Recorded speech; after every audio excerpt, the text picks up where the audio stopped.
नमस्कार, आपण आहात वैद्य स्पाइन फिजिओथेरपी सेंटरमध्ये. तर आपल्याकडे एक बाहेरगावचा पेशंट आहे ज्यांना जो कमरेचा त्रास होता, तर त्या त्रासासाठी आपल्याकडे ॲडमिट झाले होते. तर त्यांना काय काय त्रास होता, त्यांनी काय काय ट्रीटमेंट घेतली आणि नंतर आता काय फरक पडला त्याविषयी आपण त्यांच्याकडनं जाणून घेऊ. मावशी, तुमचं पहिलं नाव सांगा.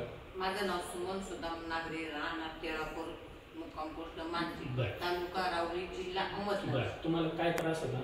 मला अचानक काम करता करता पायात शिर भरली आणि शिर भरल्याच्या नंतर उठता बसता येत नव्हतं. मी डायरेक्ट झुकून जेवण करीत होती, झुकूनच चहा घेत होती. मग मी वेळ फाटत गेली, MRI केला. तिथं मला सांगितलं मणक्याची गादी सरकली आणि शिर चॉकअप झाली. त्याला बिलाच काय सांगितलं? मग तिने ऑपरेशन सांगितलं. मग मी 2-3 डॉक्टरला विचारलं, ऑपरेशन सांगितलं. मग मला वैद्य डॉक्टरांचं कळालं. मग मी त्यांच्याकडे आले. मग तिने मला शेक आणि वजन दिलं.